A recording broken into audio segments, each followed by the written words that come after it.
Assalamualaikum warahmatullahi wabarakatuh. Selamat pagi. Perkenalkan, nama saya Dr. Khomeini Hasan. Saya adalah dosen Fakultas Kedokteran, Prodi Magister Penuaan Kulit dan Estetika. Hari ini saya akan memberikan perkuliahan Metodologi Penelitian dan Biostatistika subbab menulis ilmiah secara online via Zoom pada kelas Magister Penuaan Kulit dan Estetika. Harapan dari kuliah berupa capaian pembelajaran yang paling utama dalam mahasiswa mampu menulis ilmiah dengan kaidah-kaidah ilmiah, serta untuk menunjang itu mahasiswa diharapkan dapat membedakan jenis-jenis jurnal, terutama jurnal riset dan review. Perkuliahan ini menggunakan media PPT dan dilaksanakan selama 50 menit. Perkuliahan dibagi atas pembukaan, kuliah, diskusi, dan diakhiri dengan tanya jawab. Selamat menikmati. Assalamualaikum warahmatullahi wabarakatuh. Selamat pagi, salam sejahtera untuk semuanya. Bertemu lagi kita dengan mata kuliah Metodologi Penelitian dan Biostatistik. 7 kali pertemuan dokter sudah dihadapkan oleh metode statistik secara spesifik ya, dan mungkin sangat mungkin dokter akan memanfaatkannya dan menggunakannya itu dalam proses penelitian nanti. Penelitian dokter yang akan dikerjakan nanti tentunya. Dan dokter semua di 7 pertemuan nanti kita akan lebih banyak berbahas tentang menulis ilmiah, dok.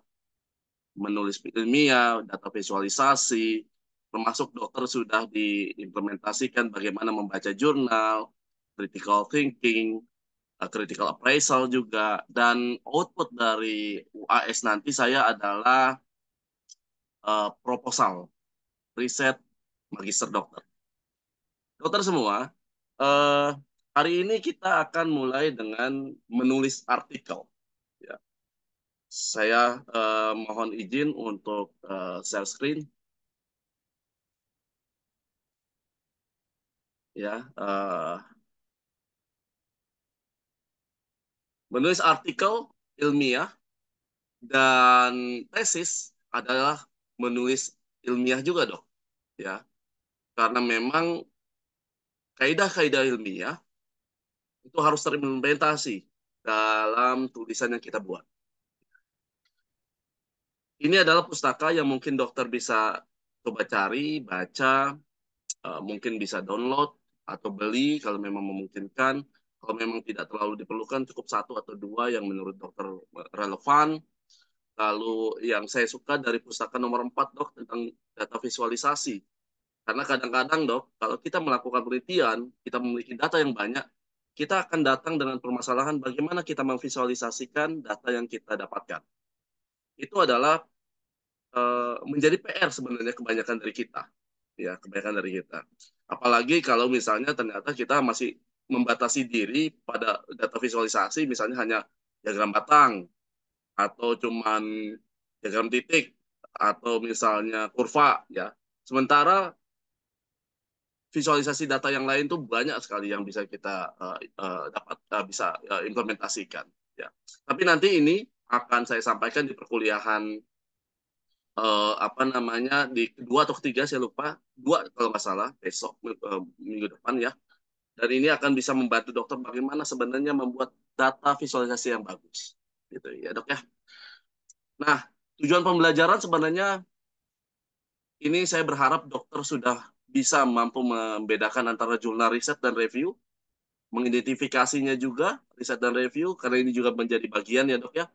Karena masih banyak dari kita itu sulit membedakan antara keduanya. Lalu juga saya berharap dari perkuliahan ini dan juga kuliahan mendatang seterusnya itu di ujung dokter mampu menulis ilmiah sesuai dengan kaidah-kaidah ilmiah. Itu hal yang penting. Nah, dok, menulis ilmiah sebenarnya penting, sama pentingnya seperti kemampuan kita membaca. Kenapa? Kalau misalnya kita memiliki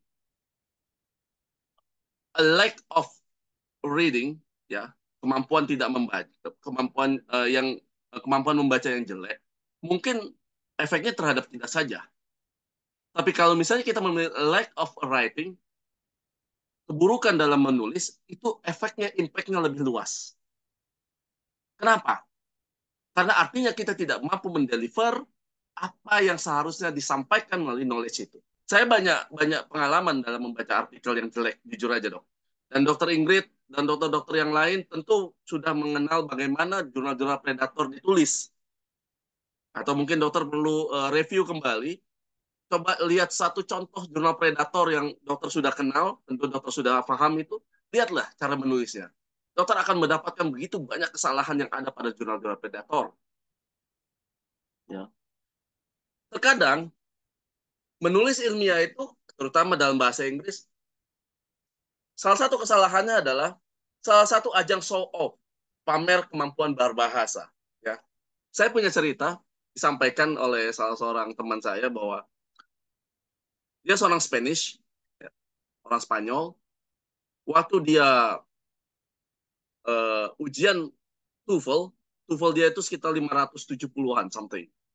Ya, ya. The most problem buat dia adalah kemampuan menulis dia rendah. Dan itu yang menjadi pertanyaan kepada dia. Saya bilang, kenapa kamu memiliki TOEFL yang bagus tapi kemampuan tulis kamu jelek? Ya karena ujian TOEFL adalah ujian yang saya bisa preparasi, gitu ya. Yang saya bisa baca, saya siapkan, gitu ya. Karena aspek aplikasi itu tidak ada pada ujian. Sehingga ya saya preparasi aja untuk ujian dan selesai saya TOEFL saya 570. Bagaimana kita memulainya? Yang perlu kita lakukan pertama kali adalah pertanyaan penting yang harus dijawab. Pesan apa yang kita ingin sampaikan, pertanyaan apa yang ingin kita ajukan, apa jawaban yang kita akan sampaikan berdasarkan pertanyaan, dan bukan eksperimen apa yang telah kita lakukan. Ini yang harus kita jawab. Main message dalam tulisan ilmiah menjadi sangat krusial sebagai salah satu apa ya core ya yang ingin kita sampaikan kepada halayak.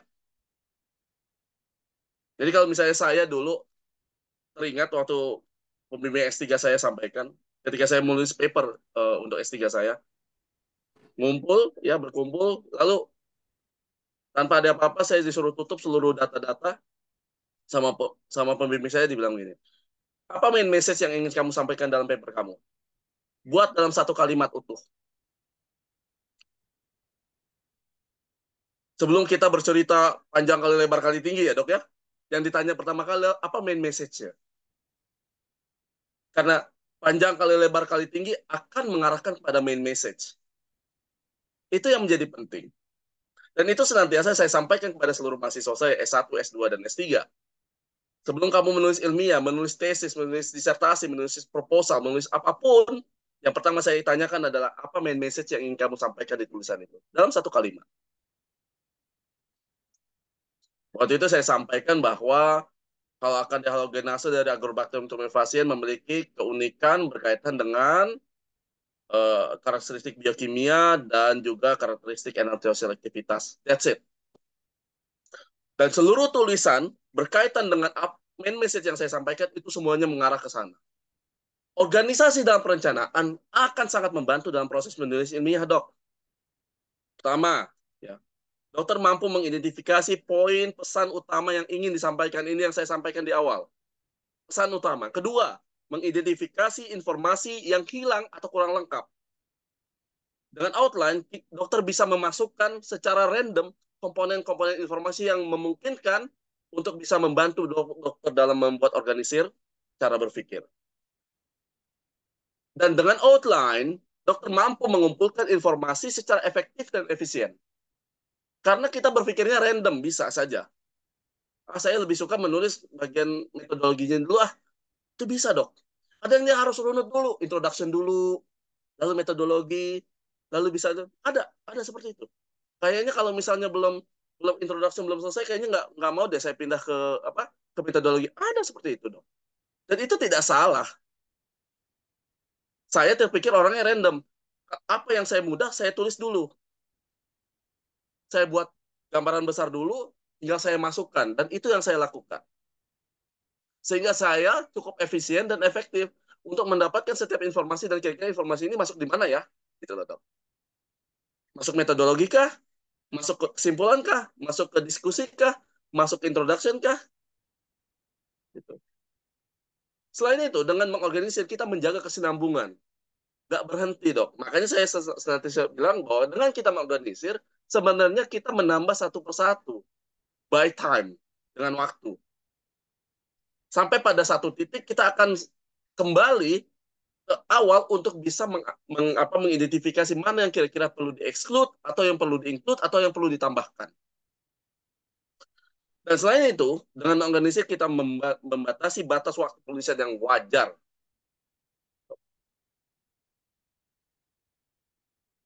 Karena dia full time job, saat yang sama kita punya pekerjaan yang lain, kita harus punya keterbatasan untuk hal itu.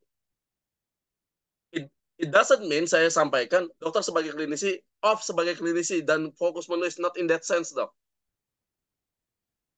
Kalau dokter bisa mempersiapkan waktu dari jam 7 sampai jam 12 untuk perkuliahan, dan afterward dokter melakukan kegiatan klinisi dari jam 1 katakanlah sampai malam ya, Dok ya. Artinya di jam 7 sampai jam 12 dokter punya waktu untuk fokus pada apa yang dokter tulis. Ini kalau misalnya dokter punya waktu yang cukup. Dan tidak perlu berjam-jam, Dok, untuk full time job itu. Full time yang dimaksud full time job. Artinya dokter memiliki waktu approximately 45 minutes to 1 hour to 1/2 hour, for example, untuk fokus membuat organisasi. Saya yakin dokter akan selesai. Jadi pengalaman saya, Dok. Ketika kita tidak ngalamin distraksi, it's easy to get finished. Ya. Dan ini sudah saya aplikasikan dan implementasikan. Kalau saya sudah nulis paper, misalnya tulis paper ya, saya biasa nulis paper ya. HP saya off-kan, misalkan, selama 45 menit, bukan off ya, di silent kan ya. Silent kan, kalaupun ada masuk saya lihat apakah dia penting atau enggak. Setelah 45 menit baru saya telepon balik. Kalau memang ada yang perlu saya jawab, saya sampaikan sesuai dengan kebutuhan bahwa nanti saya telepon balik. Kalau memang itu krusial baru saya stop. Artinya kita tidak terdistraksi. Kecuali untuk hal-hal yang krusial. Tentu dokter sebagai seorang klinisi mengetahui mana yang krusial dan tidak krusial. Hal yang penting yang dokter bisa lakukan pertama kali adalah mengumpulkan jurnal, literatur, dalam bentuk apapun itu. Mau buku, ya, mau monograf, mau tesis. Tesis juga termasuk tulisan ilmiah ya, Dok ya. Boleh direferensikan. Dokter juga bisa mendapatkan mungkin dari popular science, dari koran dan lain sebagainya yang kira-kira bisa dijadikan sebagai reference. Jurnal ilmiah untuk para pembaca itu adalah salah satu bentuk dekonstruksisme. Kita harus juga memposisikan ketika kita menulis adalah posisi pembaca. Makanya kalau misalnya tulisan yang sama di popular science, di koran, dan di jurnal ilmiah, bahasanya berbeda, Dok. Walaupun esensi main message yang kita sampaikan sama. Lalu apa yang harus jurnal yang kita tulis sampaikan kepada pembaca? Pertama adalah, bacalah aku. Dari sini kita bisa tahu, kira-kira pembaca kalau misalnya kita ingin menyampaikan message bacalah aku, mereka melihat dari apa? Judul. Jadi kalau misalnya tiba-tiba ada judul jurnal ilmiah panjang, itu orang udah males banget bacanya, Dok. Lalu kedua, percayalah padaku. Dan ini sebenarnya tergantung pada kemampuan tulisan itu. Lalu ketiga, perhatianlah pada diriku. Dan ingatlah aku. Format ketika nulis ilmiah harus dipenuhi, Dok. Yang lazim kita sebut dengan IMRAD. Introduction, Material Method, Result, and Discussion. Ini standar untuk ilmiah, Dok. Ya. Ada beberapa konsep di luar ini, tapi tidak terlalu disarankan, termasuk tulisan ilmiah berkaitan dengan proposal. Dengan ini, kita mampu menghemat ruang dan juga biaya, karena jurnal ilmiah itu sangat dibatasi oleh jumlah kata, jumlah halaman, jumlah gambar, dan jumlah yang lainnya. Apa yang dalam logika IMRAD itu? Introduction. Ini kita bercerita tentang masalah apa yang sedang dipelajari, material method atau bagaimana masalah itu dipelajari, result itu apa yang ditemukan, dan diskusi itu adalah apa makna dan maksud dari penemuan yang kita lakukan. Itu logika Imrat yang harus kita masukkan ke dalam tulisan ilmiah. Dan juga Imrat ini tidak menjadi salah satu urutan yang baku, karena beberapa jurnal juga menempatkan material metode di belakang. Ada juga mengkombinasi material metode dengan result, ada. Result dan discussion ada. Jadi tidak menjadi salah satu hal yang baku sekali. Ada semacam variasi-variasi berkaitan dengan Imrat ini, Dok. Saya pernah menulis di tahun 2009, yaitu mengkombinasi material metode, result, dan discussion di saat yang sama. Seperti itu. Jadi dokter jangan terlalu kaget tentang adanya variasi ini, tapi tetap konteksnya itu dalam format Imrat.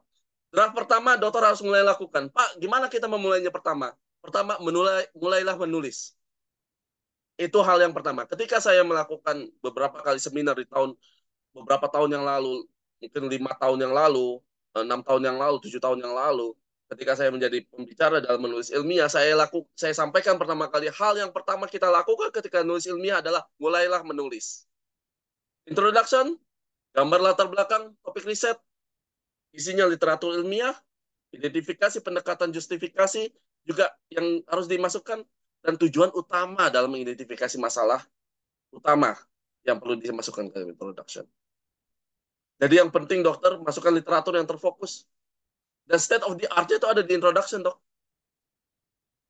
Di mana penelitian-penelitian orang sebelumnya yang menjadi justifikasi dari penelitian kita harus dimasukkan dan menjadi salah satu refleksi apresiasi kita terhadap orang lain. Paragraf terakhir, dokter jangan lupa masukkan tujuan, hipotesis, dan signifikansi.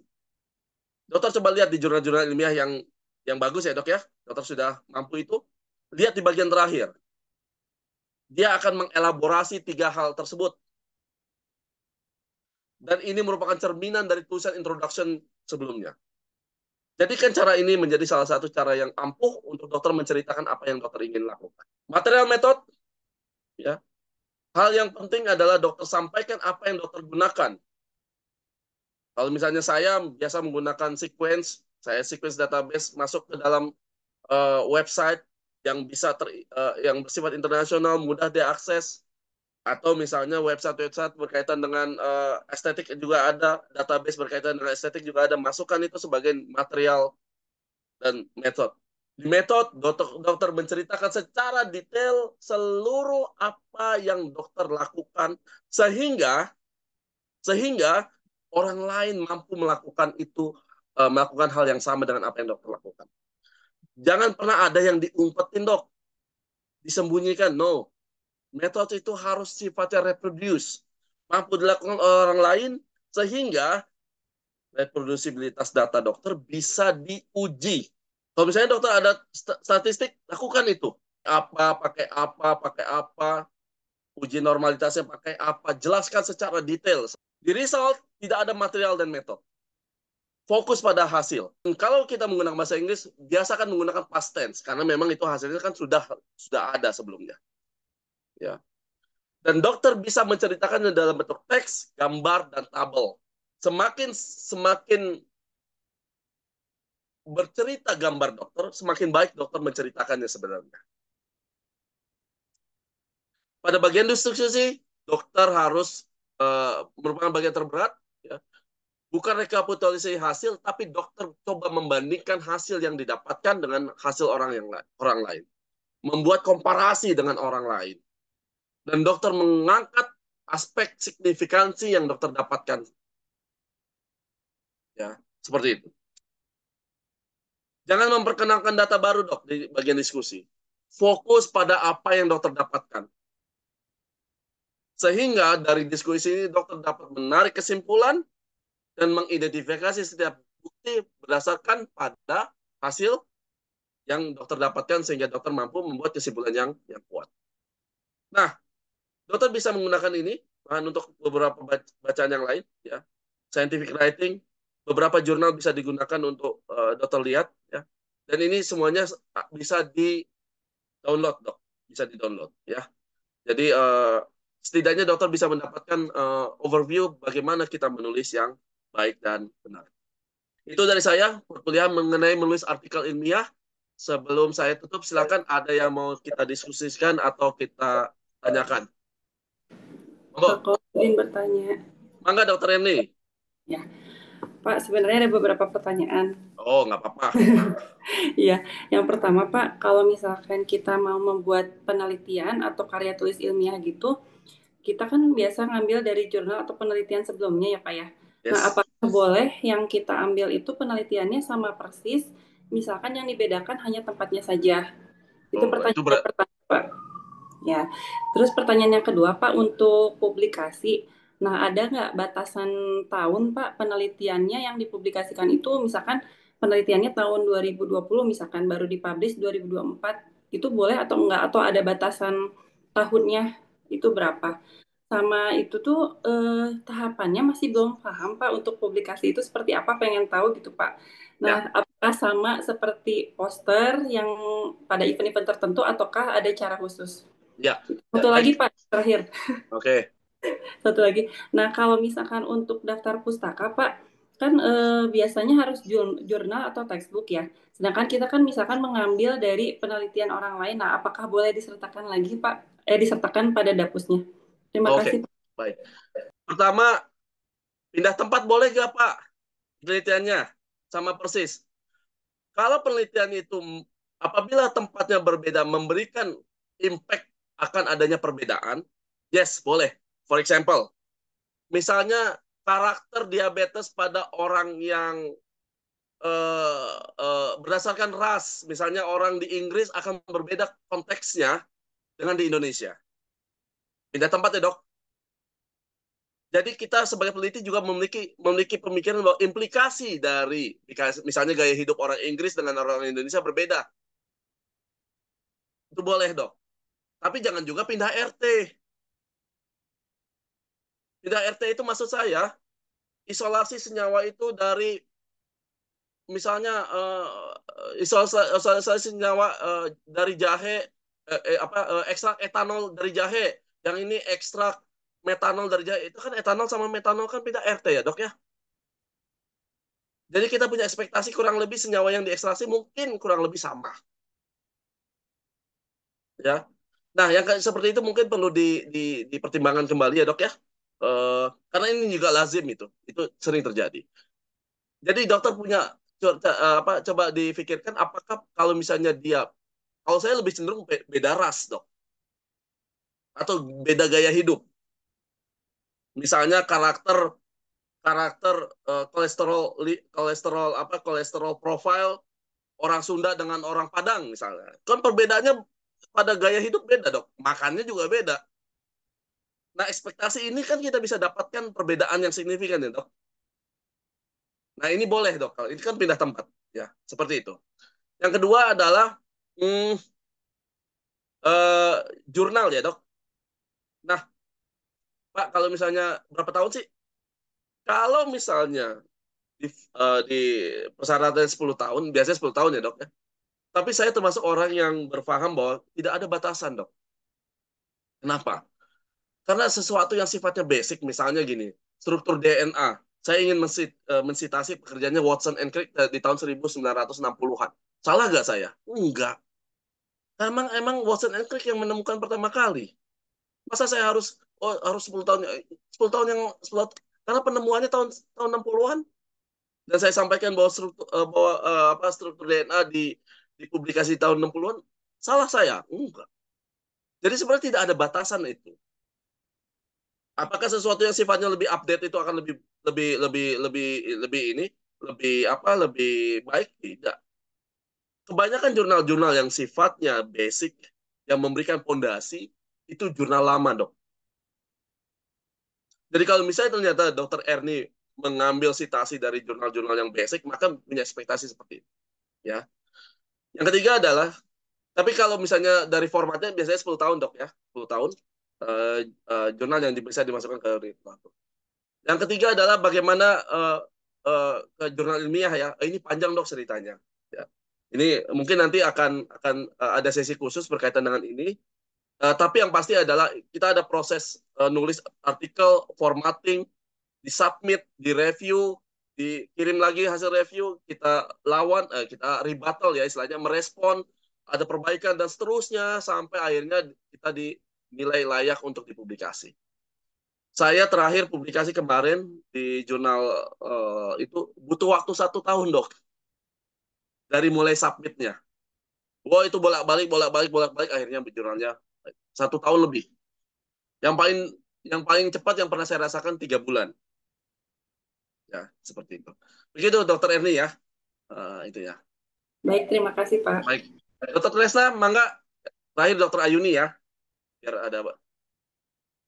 Eh, izin bertanya, Bapak. Ya. Kan baca buku ya, Pak ya. Syarat-syarat pada masalah penelitian gitu, Pak. Ya. Salah satunya adalah masih baru, menarik dan aktual, praktis, memadai, sesuai dengan kemampuan peneliti dan etis. Nah, yang saya garis bawahi masih baru. Apakah masih baru ini, Pak, mutlak? Terus ketika kita membuat sebuah penelitian itu, Pak, bagaimana cara menghindari bahwa ada anggapan misal, oh ini tuh plagiat gitu, kayak gitu-gitu, Pak. Terima kasih, Pak. Ya. Istilah novelty bukan sesuatu yang baru, Dok. Istilah novelty yang paling tepat, Dok, berdasarkan pengalaman saya sebagai peneliti adalah kita menyelesaikan suatu rumusan masalah yang belum diselesaikan oleh orang lain. Makanya saya selalu tegaskan di awal, rumusan masalah. Kalau memang Dr. Tresna menghadapi permasalahan yang tidak pernah belum terselesaikan, so do it. Ya. Jadi bukan novelty sesuatu yang, kita terlalu tinggi banget ya cara berpikir novelty kebaruan itu. Karena esensi dari penelitian itu adalah menyelesaikan rumusan masalah. Itu basic banget yang kita sudah pelajari dari SMP ya, dokter ya. Ketika ada rumusan masalah dan itu senantiasa digaungkan, ya. Ya kalau saya sih mikirnya digaungkan tentang novelty. Padahal yang dimaksud adalah nilai kebaruan itu adalah aspek dia menyelesaikan rumusan masalah. Kan tujuan penelitian itu, Dok. Menjelaskan fenomena. Kalau misalnya dokter melihat fenomena itu tapi tidak bisa dijelaskan, itu kan kebaruan. Kalau misalnya fenomenanya ada tapi belum ada penjelasannya, kan dokter melakukan penelitian itu untuk mendapatkan mengapa, why fenomena itu ada. Kan gitu ya, Dokter Tresna ya. Itu kebaruannya, Dok. Jadi jangan pernah apa ya, menyiksa diri ya, Dok ya. Kalau saya bilang menyiksa diri tentang aduh nggak ada novelty-nya. Jangan menyiksa diri begini. Kalau saya ya, pribadi, mungkin setiap orang berbeda. Kalau saya pribadi, ketika saya tanya misalnya, apa rumusan masalah yang kamu lakukan? Oh ini Pak, permasalahannya begini di klinis adanya begini. Saya pengen tahu apakah bisa diselesaikan. Tanyanya akan saya tanyakan, apakah ini sudah ada penyelesaiannya? Sejauh ini sih belum ada Pak, karena kasusnya senantiasa seperti ini. Jadi itulah aspek kebaruan yang bisa disampaikan oleh dokter sebagai seorang peneliti. Jangan siksa, Dok. Ya, menyiksa diri itu nggak bagus dalam penelitian. Ya, seperti yang saya bilang, menyiksa diri untuk supaya dia toksik, matiin si tikus. Kan kasihan tikusnya, padahal dia happy ending berakhir itu hidup. Akhirnya dimatiin gara-gara penelitinya pengen toksik, kan gitu ya, Dok. Paham ya, Dokter Lesna ya? Ya. Mangga, Dokter Ayuni. Waduh, ya.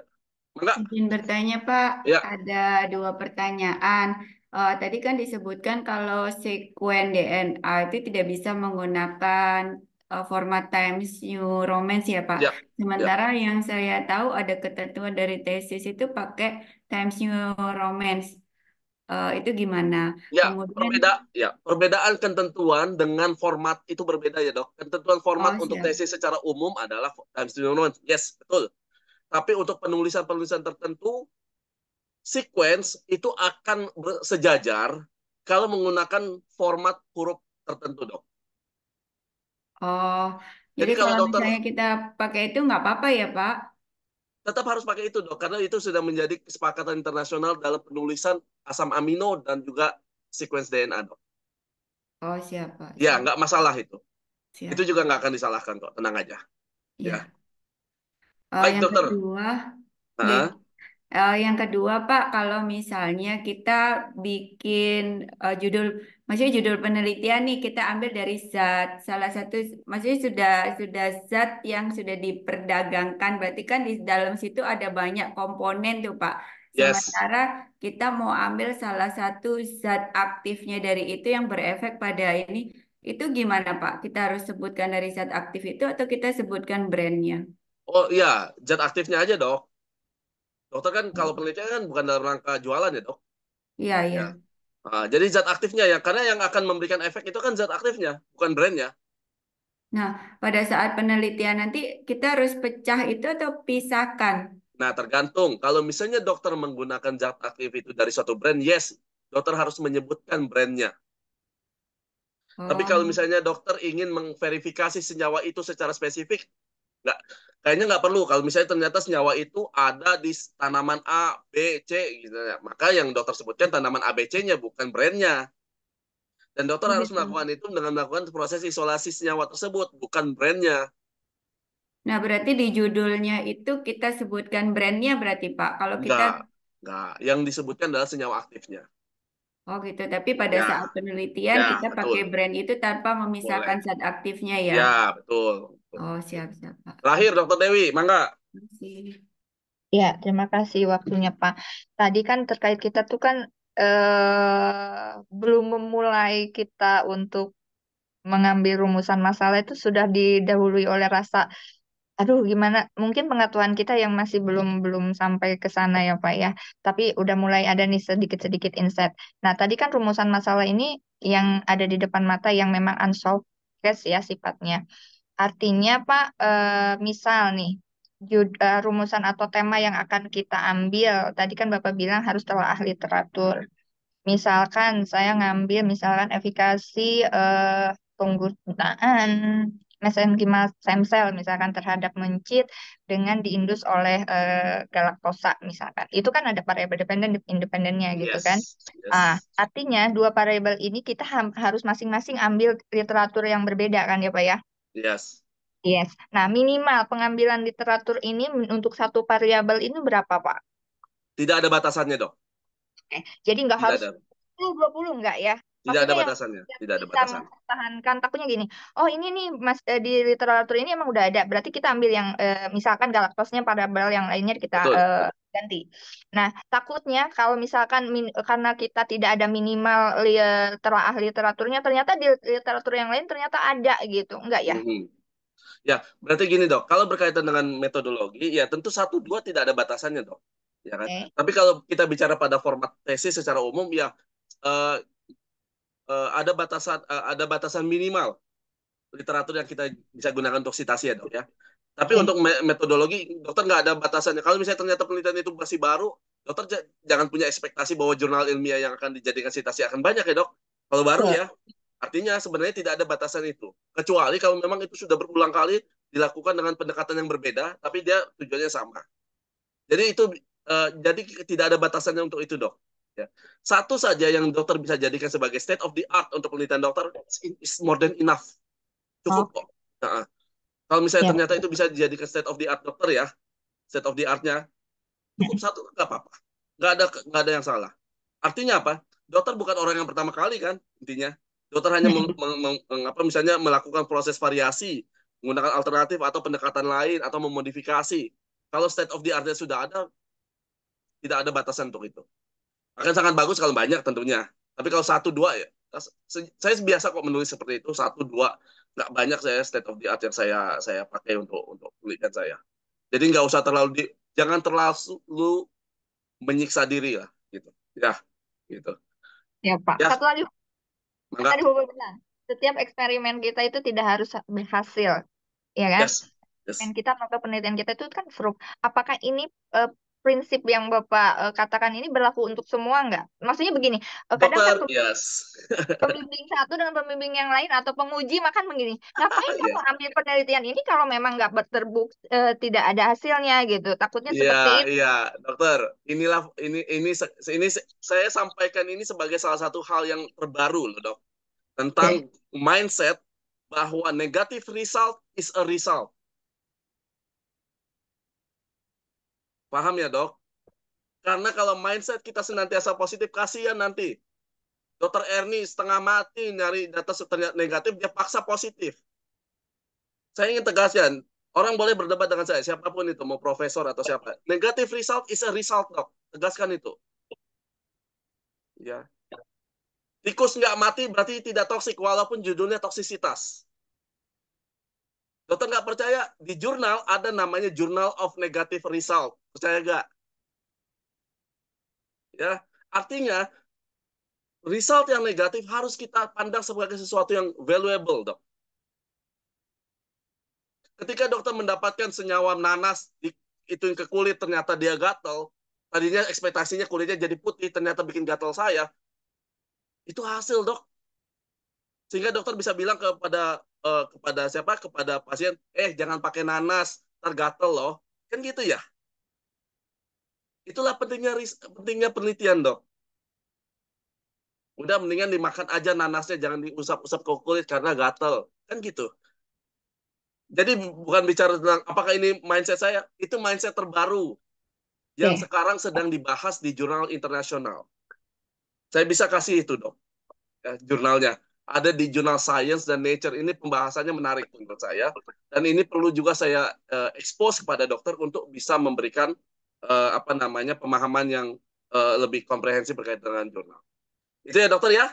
Hatur nuhun semuanya. Kalau mau berdebat kita lanjut di WA, mangga dokter, nggak masalah.